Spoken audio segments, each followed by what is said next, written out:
Biblia, 2 Timothy chapter 3. Kuha mo og Biblia, basa sa Biblia. Mora ni ang time mag-istorya mo kung magbasa sa Bible. Amen?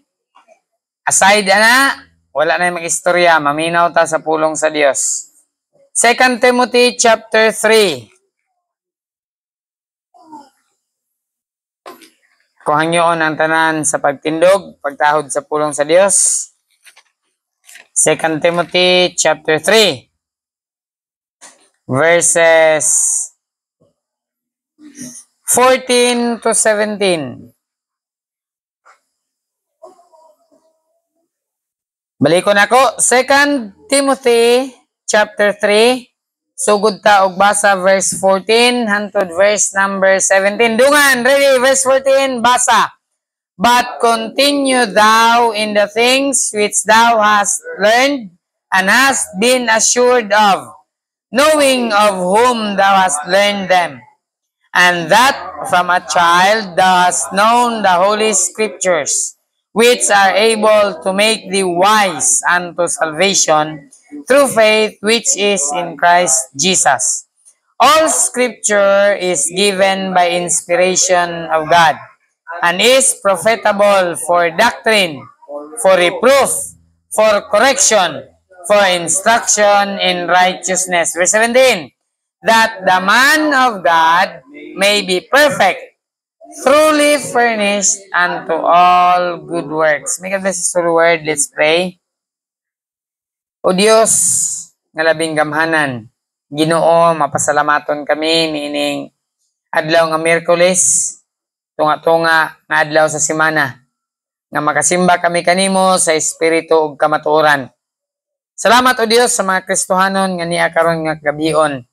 Andam sila Ginoo maminaw sa imong mga pulong, akong pag-ampo amahan, nga imong gamiton ang imong alagad pag-minister Ginoo sa imong katawhan. O Dios, ikaw gyud nasayod og nakakita Ginoo ang akong kahibalo, ang akong abilidad ug akong ineskwelahan, dili kiniigo o Dios pagministro sa imong katawhan. But ang pag-ampo nako o Dios, through the guidance of the Holy Spirit, ang mga pulong nga magagula Ginoo sa akong baba, mahimo nga pagbadlong, pagmatuto ug labaw sa tanan, panalangin sa matag usa ka Kristohanon. O Lord, giyahi kami karon nga gabi. Tagi kami og langit nun nga kaalam nga sabtan ng imong pulong sa simple nga pamaagi. Giyahi ang matag usa sa pangalan ni Jesus. Amen. Balik sa atong lingkuranan. Dinhi sa 2 Timothy chapter 3 verse 14 to 17. Ang chapter 3 naghatag kini og warning. Diya sa verse 1 makita nimo nga ang gisgutan ini mahitungod sa last days. Amen?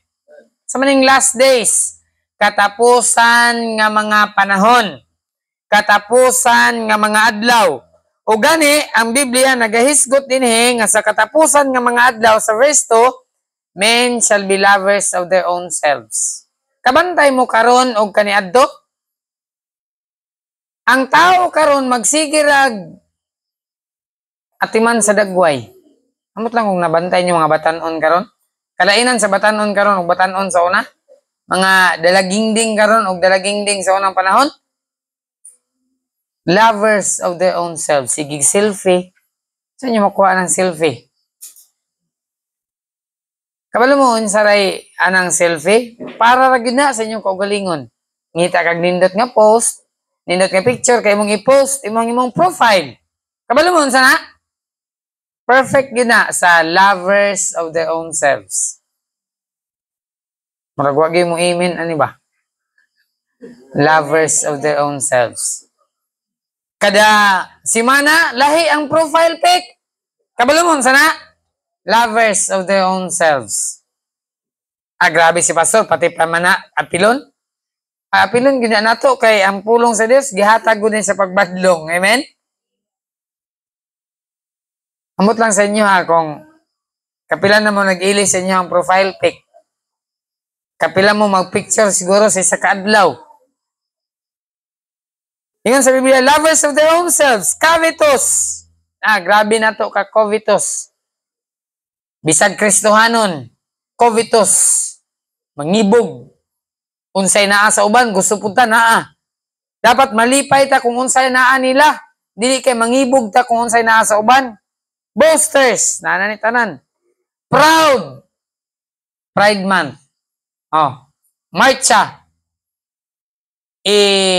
Ipasigarbo gyud nila ang ilang pagkasila. Kung ipasigarbo nila ang ilahang sala, why not ipasigarbo na to ang pulong sa Dios? Amen? Kung puslan man, mag-post mo din na sa Facebook, hala, i-post ninyo bersikulo. I-post ninyo din na pulong sa Dios. So, din gisgutan sa chapter 3, ang last days. So, diya, gihulagway. Daghan kayo din na, boasters, proud, blasphemers, disobedient to parents. Grabe, kagahig ulo, badlungon kayo ingon sa pulong sa Dios. Masinupakon sa ginikanan. Mo na ni sa katapusang mga adlaw. Dili mapasalamaton, dili balaan. So, yan ako napadayon kapati para dagana din na. Pero gusto lang ako ngayong masabtan ng gisgutan ani the last days. Og gihulagway din ha, makita niyo verse 2 so good. Hantod moabot pa na din ha sa verse number 5. Naga-picture out sa last days. Pag-abot sa verse 13, gani, makita nato din na verse 12. Makita nato, giwarningan na sabta. Kay sa last days, na diha, verse 13, na evil men, na mga seducers, shall wax worse and worse. Na mga tig pamakak, tig limbong, tig dani, na mga scammers, mga ni seducers. Apil ni dire. Daghang kag scammers karon. Worse and worse. Deceiving and what? Being deceived. Daghan og tikasan, daghag limbongan, daghan pod ang magpalimbong. Daghag scammers, kay daghan man pod ang magpa-scam. Unya kini bang scammers mas matuuhan pa nimo kaysa dili scammer. My God, kaya ni sila musidus. Pag-abot sa verse 14, apan, continue thou in the things which thou hast learned. Amen? This is Paul talking to Timothy, warning him as a youth pastor. Timothy, pagbantay. Kay perting daghanag si Juses. They will wax worse and worse, deceiving and being deceived. But thou, Timothy, continue in the things which thou hast learned. Amen? Padayon ka sa imong natunan and hast been assured of. Og sa butang nga imong nasiguro, knowing of whom thou hast learned them. Nasayod na ka, Timothy, kung asa nimo ni nakatunan. Asa ni nakatunan? Sa pulong sa Dios. Amen? And that from a child, this is Timothy, thou hast known the Holy Scriptures. Wow. Makita ni mo na sa 1 Timothy chapter 1 verse 5. Sige ngon sa 1 Timothy 1:5. Now, the end of the commandment is charity out of a pure heart and of good conscience and of faith and faith. This is Timothy learning from. Pag-abot sa 2 Timothy 1:5, asa man niya nakatunan? When I call to remembrance the unfeigned faith that is in thee, which dwelt first in thy grandmother. Kinsa grandmother ni Timothy? Are you with me? 2 Timothy 1:5. Dwelt in thy grandmother who? Murag wala mo sa inyong Biblia. 2 Timothy 1:5, thy grandmother Lois and thy mother Eunice, and am persuaded that in thee also. Na makita nato nga ang nakatunan ni Timothy ang Holy Scripture gikan pa ni sa iyahang lula, paingon sa iyahang mama, napasa karon ngadto kang Timothy. Kristohanon, dako giday kayo ang kasiguruhan, no? Kung Kristohanon ang lula, ang mama, padung sa apo. Amen? Ang subo lang pamalandungon, Kristohanon ang lula. Kristohanon ang mama. Ang apo di na Kristohanon. How sad. Pero pasalamat kang Timothy nga nagpadayon hantod sa iya ha. Nagpabilin siya nga Kristohanon ingon pa sa pulong sa Dios, and that from a child thus known the Holy Scriptures, which are able to make thee wise unto salvation through faith which is in Christ Jesus. All Scripture, ang tanan nga kasulatan, Genesis to Revelation. Amen? All Scripture is given by inspiration of God, God's breath, and is profitable for doctrine, reproof, for correction, for instruction in righteousness. For what reason? That the man of God may be perfect, truly furnished unto all good works. Nakarang gabi ang title sa mensahe, The Bible Matters.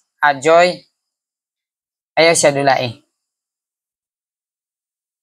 The Bible matters. Ang Biblia, importante. Amen? Ang Biblia, atong gikinahanglan. O sabi mo yung, it doesn't matter. Away bili. Away pulos. But let me tell you something, that the Bible matters. Amen? Ang Biblia, gikinahanglan na to. Hello, Kristohanon. Kung walay Biblia, magunsa man ta dinhi. Because we know that the Bible is the final authority. Ang Biblia is the Word of God. We believe that the Word of God, the King James Bible, is infallible. Mao ni siya ang atong perfect final authority. Ang atong authority does not comes from the founder of the church. Ang atong authority comes from the Word of God. Bisan unsay iwali sa founder, bisan unsay iwali ni Pastor James dinhi. Tingali mo ngutana ka, kinsay founder sa Baptist, it doesn't matter. You know what matters? The Bible. Amen? Mauni ang importante. Dili kung kinsay founder sa Baptist, dili kung kinsay pastor sa imong simbahan. Kay bisan pag kinsa na nga pastor, kung kana nga pastor, wala na nagsubay sa pulong sa Dios, dili na naangay nga sundon. You know what matters? Dili ang preaching ni Pastor James. What matters is the Bible. Amen? Kung ang akong preaching wala na nagsubay sa pulong sa Dios, dili na magmatter. Kaya ang magmatter ragyod dinhi ang pulong ragyod sa Dios. So the Bible matters. Itong miaging Domingo na hisgutan ako nga ang mga Bible sa uban Kristohanon wala kayo giatiman. Naay gipanghatagan nako dinhig Bibles. Subo pamalandungon ang uban Bible na ara gihapon dinhi mabilin sa simbahan. Mga young people, mga Kristohanon, or bata nga naamoy Biblia, palihog lang. Hatagi po ninyo og bili ang pulong sa Dios. Kabalo ba mo kung inyo ning paliton? Kabalo ba mo nga sa National Bookstore kaning ingon ani nga Biblia leather, ang kantidad ani mo range na ni between 500 to 1,000, could be more. Gihatagan mo libre. Pero pagdawat ninyo, salamat pastor, pag uli, itsara dito sa inyong balay. Walay bili sa inyo ha. Kristohanon, bisan mga bata, dapat hatagan ninyo og bili ang Biblia. Amen? Dapat magmatter ni sa atong kinabuhi. Kaya ang atong pamilya, ang atong iglesia, why nada, why pulos without the Word of God? Kanay mong pag-eskwela, useless. Wa yung kay tumong kung wa kay pulong sa Dios. Ingon sa pulong sa Ginoo, what shall it profit a man if he shall gain the whole world? Can you imagine of a man being an astronaut? He can be the most successful man in his career. Maabot niya ang highest attainment of this world. But without the Bible, What is he? The Bible says, what shall it profit a man if he shall gain the whole world and lose his own soul? You are nothing in the sight of God. Pero pwede di ay nga bisan pa kita mga Kristohanon nga watay grado. If we have the Word of God, this is the greatest attainment. Amen? Ano man, muhatag dinatog kasiguruhan makaadto tag langit? Can you imagine? Ikaw ang pinakadato? Kasi pinakadato karon. Si pananglitan si Elon Musk. Pananglitan si Elon Musk. Pinakadato sa tibok kalibutan. Tanan nga pagkaon niyang gusto, makaon niya. Tanan nga sakyanan nga gusto niya sakyan. Bisan pagka ng future nga sakyanan. Nga wa pa nimo, wa pa kabot sa mong hunahuna, yan ang nasakyan. Kung yan kamatay, may impyerno siya. Nga sa Biblia, kasi yung ginan siya. Wala. Amen? Wala. Pero kita, you know what? This is what matters. Amen? Ang pulong sa Diyos, sa inyong education, sa inyong pag-eskwela, gikan elementary, high school, college, bisan unsaon yung paningkamot, dili gani nyo himuon nga partner ang pulong sa Dios. Behind good mo permente. Magpulaw, magbilar, pila ka oras, maghimog assignment, pero wa nakabasa sa pulong sa Dios. Unsa may pulos sa imong paningkamot kung wala ka gigiyahan sa pulong sa Ginoo? Mao na nga dapat gyud hatagan gyud nato og bili ang pulong sa Dios. Amen? Dapat magmatter gyud ni sa atong kinabuhi. Mga estudyante, sayo kay mo mumata. Unahan ninyong basa ang pulong sa Dios. Gusto ba mo mag-success sa inyong desire? Unahan ninyo ang pulong sa Dios. Amen? Ingna kog bakakon. Basta unahon lang nimo ang pulong sa Dios.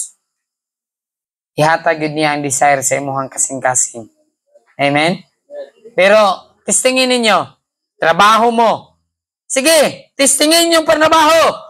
Ayaw mong simba, ayaw mong basa sa pulong sa Diyos, ayaw mong pag-ampo. Testingi kung unsa ka miserable imong kinabuhi. You know why? Because this is what matters. Amen? Pulong sa Diyos. Pero ato ning ipaulahi, ato ning ipadaplin, ato ning isalikway, kay unahon na to, pastor ay sa akong hilabte, nakafocus ko sa akong eskwela. Good! Bisa kung saan mo focus sa mong eskwela, kung imo ipadaplin ang pulong sa Dios, mabihind gyapon ka. Kay this is what matters. Amen? Ang pulong sa Dios. Tulo lang ni kabutang kay hapit na. Sige. Naabot ko isa ka oras din yan. Introduction pa ko ba? Pwede pa gaya 2 ka oras introduction ra gyapon. Basta ato yun yung imakmak. Di kita mahuman aning introduction lang basta pulong sa Dios. Amen? Dapat hatagan yun nato nagbili. Mapagaw na lang ko din eh. Actually, yung kapagaw mo, gani mo. Point number 1 na tagay. The Bible matters. Importante. Ang pulong sa Dios. Mauni ang hatagan natog bili. Ang Biblia sa atong kinabuhi. Kay bisan pa ang one of the President Roosevelt, ingon niya, nato siya statement. Musulod sa akong utok. The knowledge, ano to? About education, something. Knowledge, education without the Bible. Kalimot ko, sayang statement, sorry. Pero, dapat masayran gud nato ba nga ang pulong sa Dios mao gud na importante sa atong kinabuhi. Daghang mga successful nga tao sa kalibutan, they become successful kay ilang gihatagan og bili ang pulong sa Dios. Daghan man pud nahimong successful nga walay pulong sa Dios, pero at the end silang kinabuhi, asa man pa dong ilang success? dadon nila ilang success sa impyerno. Sila pinakadato na adtog impyerno.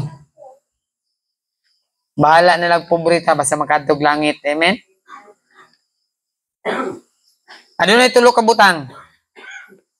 3 C's about the Bible matters. Verse number 14 sa atong text.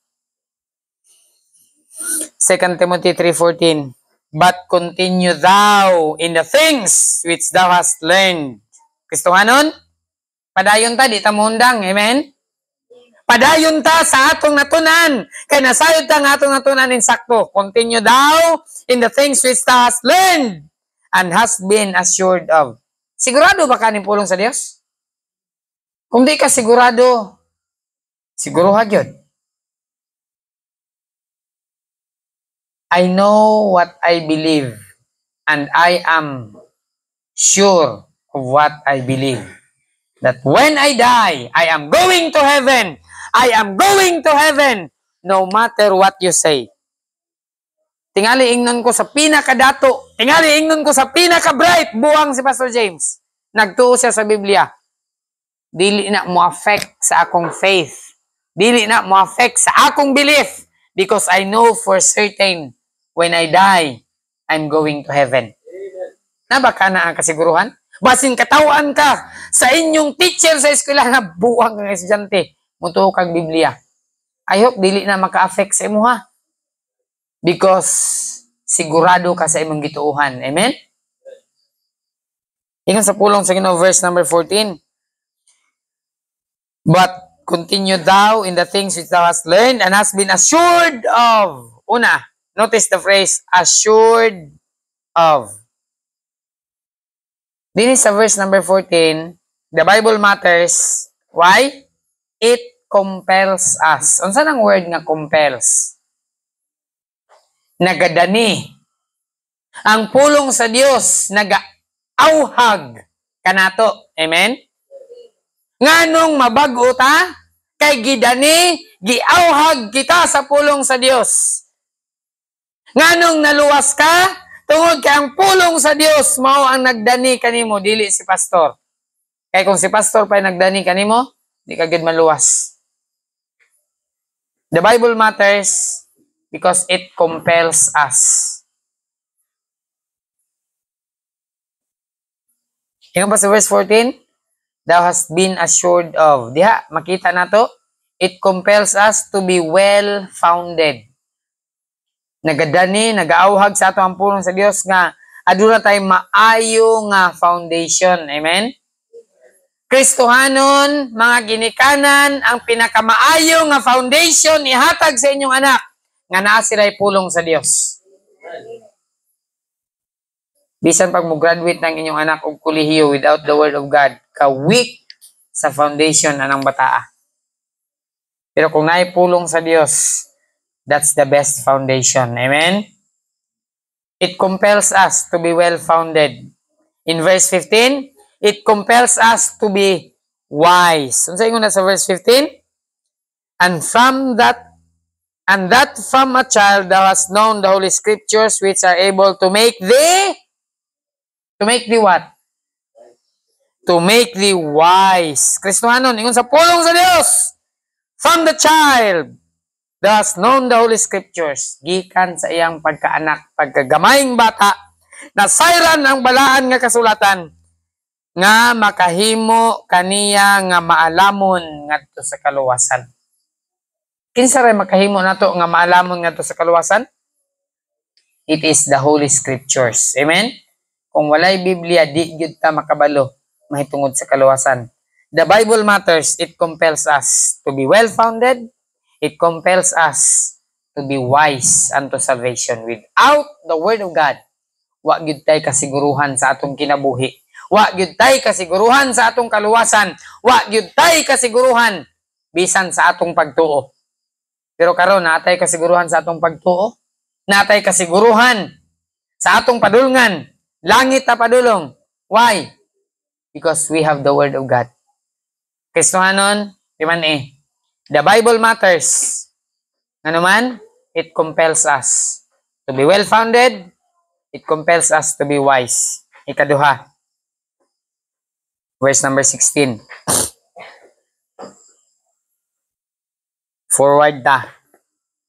All scripture is given by inspiration of God, God's breath, and is profitable for doctrine, for reproof, for correction, for instruction in righteousness. Higala, igsoon sa pagto ang tibuok nga kasulatan, Genesis to Revelation, gihatag kini, dili pinaagi sa abilidad sa writer. Amen?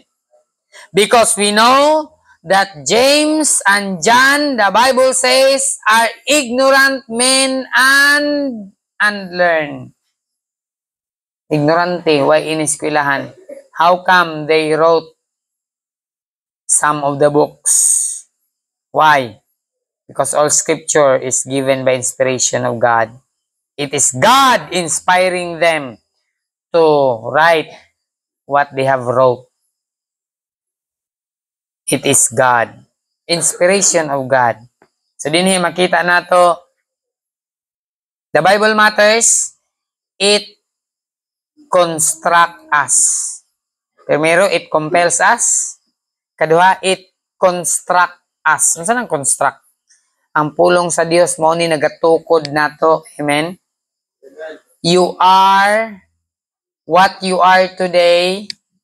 You are who you are today because you have a good foundation.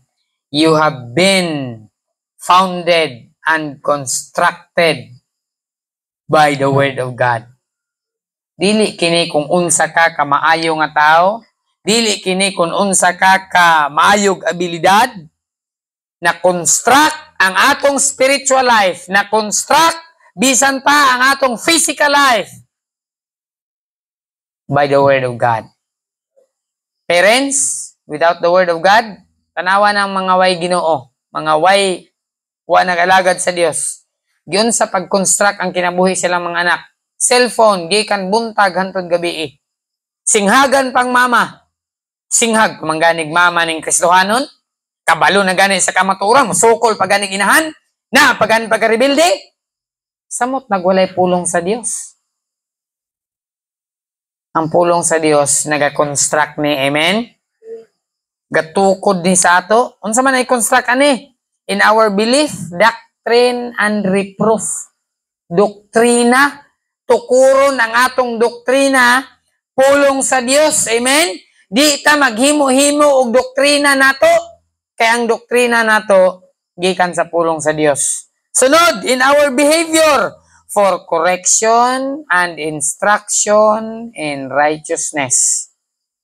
Kabalo ka, nganong ingon ana kakaron imong behavior, kay naay pulong sa Dios. Kung wa pa'y pulong sa Dios, kanang alimar nga inyo nakita karon, at 10 times na.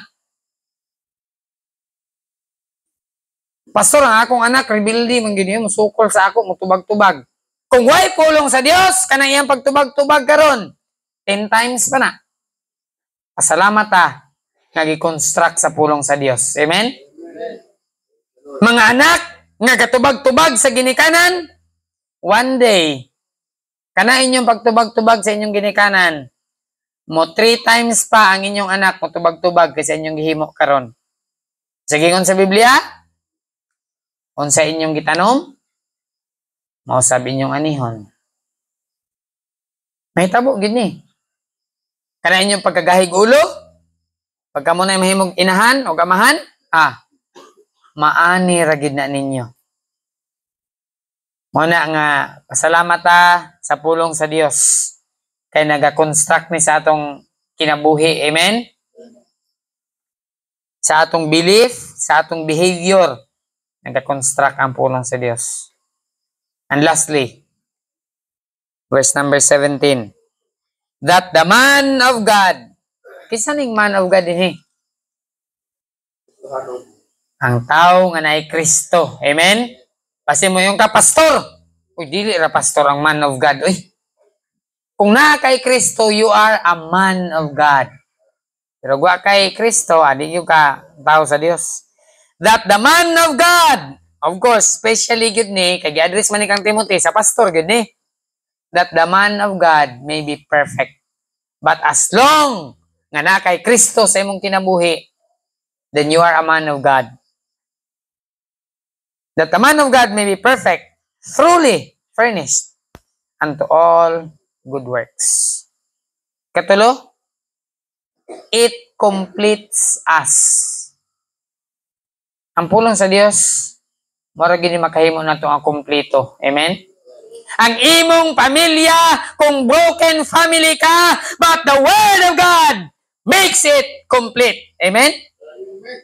Lisod kayo ning wakay bana, way asawa, biya ginikanan. But let me tell you something. If you have the Word of God, then this Word of God will make you complete. Amen?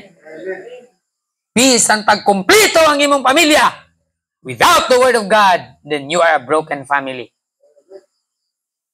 Gusto ka mahimo nga whole and complete ang imong family? This is what matters. Amen?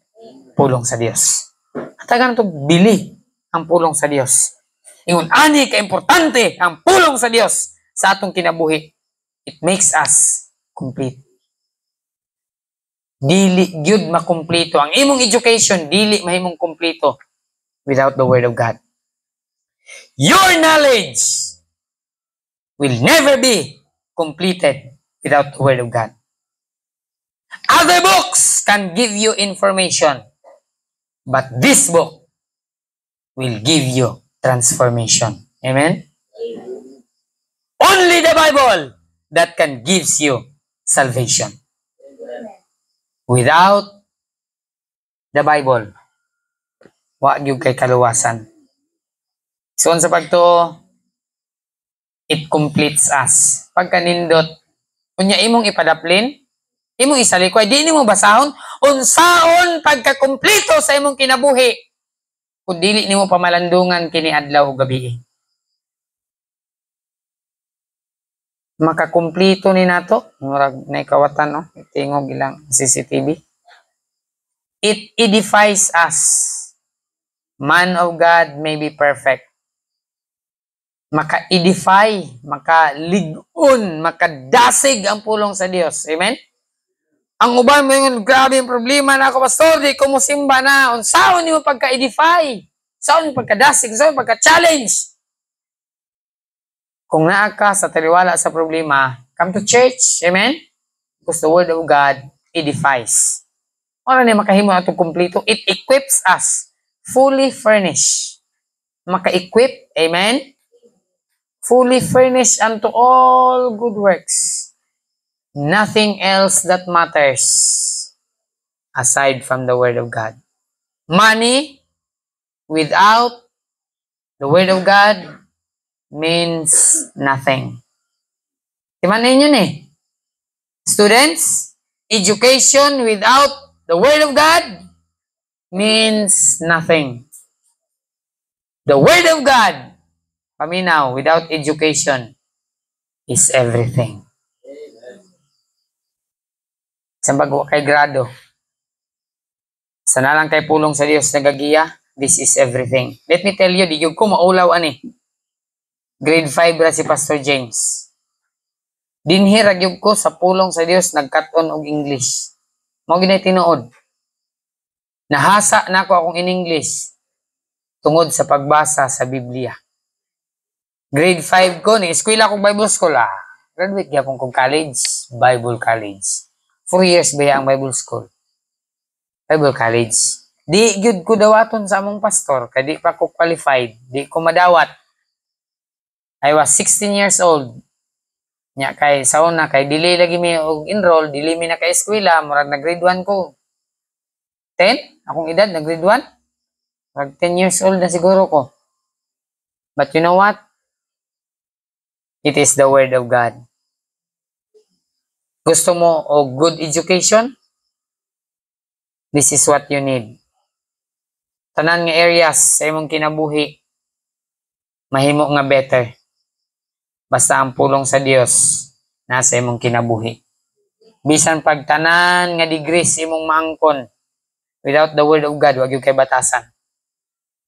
Pero bisan pag wa kay iniskwelahan, basta na kay pulong sa Dios, na kay sakto nga pamatasan. Amen? Kristohanon, unta. Hatagan gyud nato og bili ang pulong sa Dios. Mga young people, hatagan yung bili ang pulong sa Mga estudyante, gusto mo mahimong maayong estudyante? Pamalandungi ang pulong sa Dios adlaw ug gabi. Dako kaayo og kahimuan sa kinabuhi sa tao ang pulong sa Dios. Sa panahon nga ang pulong sa Dios gitudlo sa eskwelahan, maayo pa kaayo ang pamatasan sa mga estudyante. Pero sa dihang gikuha ang pulong sa Dios sa eskwelahan, what happened to America? Ang Amerika wa na, collapse na gyud. When it comes sa moral conduct, collapse na. Kabalo mo sa rason? Gikuha nila ang Biblia sa eskwelahan. And it's coming sa Pilipinas. Wala na. Sa una, before magsugod ang eskwela, magampo. Rare na lang yun siguro sa eskwelahan karon magampo ang maestra. Let's pray. Lord, salamat sa pahimangno sa imong pulong. Thank you, Ginoo, nga ang imong pulong mao gyud ang nagmatter sa among Christian life, sa among spiritual life, sa among physical life, tanang area sa among kinabuhi. Ginoo, kung wala ang imong pulong, wala gyud mi, Ginoo. Way abilidad, way grado ang tao, Ginoo, nga graduhan. Way batasan kung wala ang imong pulong. Apan, Ginoo, kung naa ang imong pulong, bisan pag way grado, maayo pamatasan. O Dios, unta masilsil ni sa among hunahuna og kasing-kasing. Labi na, Ginoo, sa mga pamatanon, natagan gyud og bili ang imong pulong. O Dios, mensahero lamang ako. Igo ra gyud ko magpahimangno sa imong kaanakan. Unta, Ginoo, mutuhop kini silang kasing-kasing og hunahuna. Ila kini ikinabuhi. Ug hatagan nila og bili ang imong pulong, o Dios, nga pamalandungan namo kini adlaw ug gabi. Salamat, Ginoo, sa mensahe. Panalangin kini, o Dios, nga dili lamang igo sa among igdulungog, apanamo kini kinabuhi sa pangalan ni Jesus. Amen. Maayong gabi sa tanan.